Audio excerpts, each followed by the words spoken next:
A very good morning to all students. आज की company law की क्लास में हम मैनेजरियल पर्सोनल कंटिन्यू कर रहे हैं, पार्ट थर्ड। लास्ट क्लास में हमने मैनेजिंग डायरेक्टर, उसकी डेफिनेशन और उसकी जो कैरेक्टरिस्टिक्स या फीचर्स थे उसके ऊपर बात करी थी, उसको हमने समझा था। आज की क्लास में हम स्टार्ट कर रहे हैं appointment of MD, whole time directors और मैनेजर्स। इसके जो प्रोविजंस हैं वो आप ध्यान से सुनेंगे। सबसे पहले ये कहा जाता है कि अपॉइंटमेंट ऑफ आइदर एमडी और मैनेजर, इसके अंदर ये देखा जाता है कि या तो जो कंपनी के लिए क्या होता है कि प्रबंध संचालक तथा प्रबंधक में से एक की ही नियुक्ति करनी होती है। एक समय में ये दोनों व्यक्ति नहीं कंपनी में कार्य कर सकते, उनकी नियुक्ति नहीं की जा सकती है। प्रत्येक कंपनी में प्रबंध संचालक तथा प्रबंधक में से एक ही पद की नियुक्ति कर सकती है। कोई भी कंपनी एक ही समय पर प्रबंध संचालक या प्रबंधक की नियुक्ति नहीं कर सकती है, as per section 196 subsection 1। Second point आता है नियुक्ति की अधिकतम अवधि, मैक्सिमम टर्म ऑफ अपॉइंटमेंट। ये कहा जाता है कि जो इन मैनेजिंग डायरेक्टर या होल टाइम डायरेक्टर या मैनेजर का जो कार्यकाल रहता है या जो नियुक्ति की जो अवधि रहती है वो 5 वर्ष से ज़्यादा नहीं हो सकती है। नेक्स्ट हम लेते हैं रीअपॉइंटमेंट, जिसे हम बोलते हैं पुनः नियुक्ति। इसमें ये कहा जाता है कि अगर सेम व्यक्ति को फिर से अपॉइंट करना है तो उसकी जो 1 साल का गैप देना होगा, उसके बाद उसको आप अपॉइंट कर सकते हो। ठीक है, तो 1 वर्ष की जो कार्यकाल है उसके समाप्त होने के 1 वर्ष के बाद ही आप उसको फिर से अपॉइंट कर सकते हो। नेक्स्ट पॉइंट आता है मिनिमम एंड मैक्सिमम एज, न्यूनतम एवं अधिकतम आयु। इसमें यह है कि 21 वर्ष जो है वो न्यूनतम आयु है और जो 70 ईयर्स हैं वो मैक्सिमम आयु है इसमें अपॉइंटमेंट के लिए। जो अगर ये जो एज है इसको हमें ध्यान रखना पड़ता है अगर हम उसकी नियुक्ति कर रहे हैं। नेक्स्ट पॉइंट आता है अदर क्वालिफिकेशन, अन्य योग्यताएं। इसमें ये ध्यान रखना है कि इस व्यक्ति के अंदर ये योग्यताएं नहीं होनी चाहिए जो मैं आपके सामने अब पढ़ूंगी। पहला है वो व्यक्ति जो है उसे दिवालिया घोषित नहीं किया गया हो, इसका मतलब वह अमुक्त दिवालिया हो। सेकंड है उसने अपने कभी भी लेनदारों के भुगतान को नहीं रोका हो या वो नहीं रोकता हो और किसी समय पर लेनदारों से कोई समझौता उसने नहीं किया हो। और थर्ड आता है उसे किसी न्यायालय द्वारा किसी अपराध के लिए दोषी भी घोषित नहीं किया गया है और ना ही उसे 6 माह की अवधि से अधिक के लिए कारावास भेजा है, तो ही वो क्वालिफाई करता है, नहीं तो नहीं। नेक्स्ट हम लेते हैं धारा 197, जिसे हम बोलते हैं सेक्शन 197 एंड शेड्यूल 5 के प्रावधानों के अधीन नियुक्ति। Appointment subject to the provisions of section 197 and schedule 5th. The company shall appoint a person as managing director or whole time or a manager while complying with the provisions of section 197 and of schedule 5th. तो जब भी company managing director, whole time director या manager को appoint कर रही तो उसे जो कंपनीज एक्ट के सेक्शन 197 और शेड्यूल 5th के अकॉर्डिंग ही उसको देखते हुए ही उनका अपॉइंटमेंट करना है। नेक्स्ट आता है इसमें संचालक मंडल द्वारा साधारण सभा में अनुमोदन की शर्तों पर नियुक्ति। Appointment by board of director subject to approval of general meeting.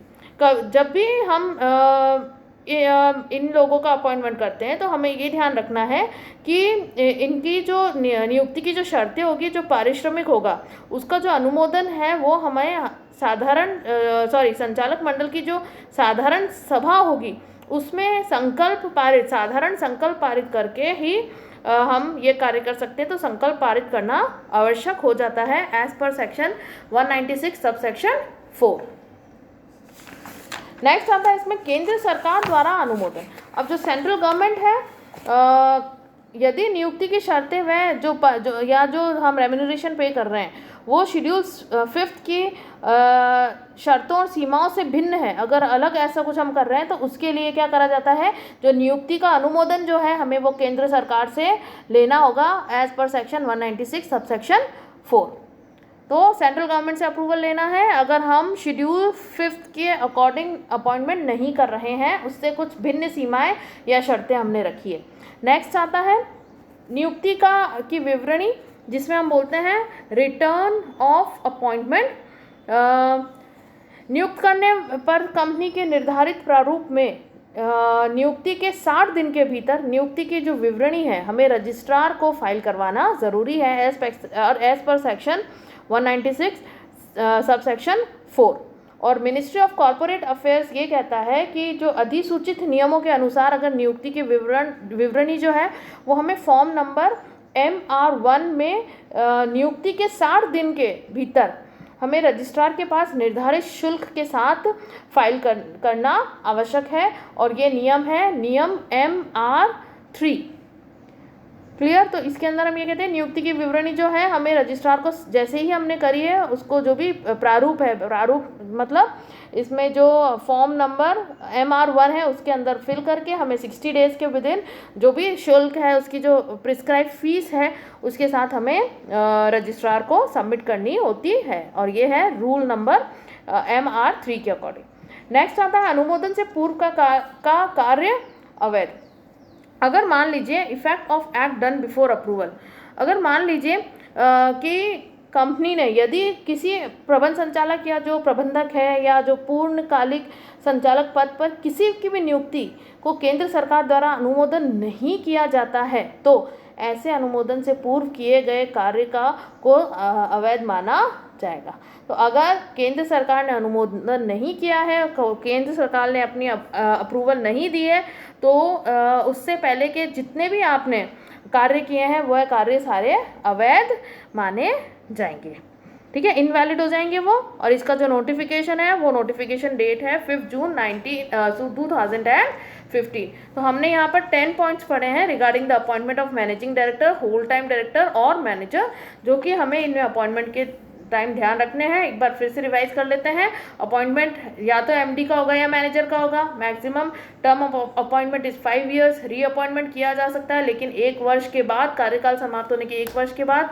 Minimum age is 21 and maximum is 70। Other qualification में जैसे दिवालिया नहीं होना चाहिए, कभी किसी उसने जो देनदार हैं उनसे, जो डेटर्स हैं हमारे उनका पैसा नहीं रोका हो।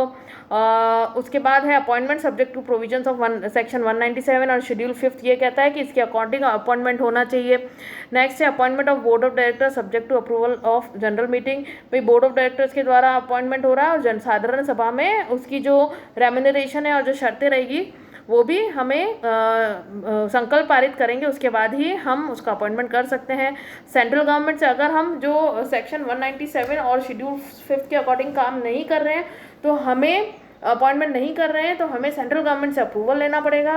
रिटर्न ऑफ अपॉइंटमेंट में हम ये कहते हैं कि हमें विदिन 60 डेज, जैसे ही हमने अपॉइंटमेंट किया उसके 60 डेज के विदिन प्रिस्क्राइब फॉर्मेट जो है और प्रिस्क्राइब फीस के साथ हमें रजिस्ट्रार को इसकी सूचना देनी होती है और इसके जो डॉक्यूमेंट्स हैं वो वहाँ पहुँचाने होते हैं। इसका जो अपॉइंटमेंट शैल बी फाइल, हमें उसको फाइल करना है। एंड इफेक्ट अगर इससे पहले, अगर वेरिफिकेशन से पहले या अप्रूवल ऑफ ये जो अप्रूवल से पहले अगर कोई भी कार्य कर दिया जाता है लेकिन अप्रूवल नहीं मिला है तो वो कार्य इनवैलिड या अवैध माना जाएगा। ठीक है, तो अब आपका इम्पोर्टेंट क्वेश्चन आज के लेक्चर में बनता है कि explain the provisions related to the appointment of managing director, whole time director और मैनेजर। ये जो 10 पॉइंट्स है वो आपको एक्सप्लेन करने हैं। इससे रिलेटेड आपको कोई भी क्वेश्चन पूछना है, कोई प्रॉब्लम है तो आप मुझसे व्हाट्सएप ग्रुप पे पूछ सकते हैं। Thank you so much.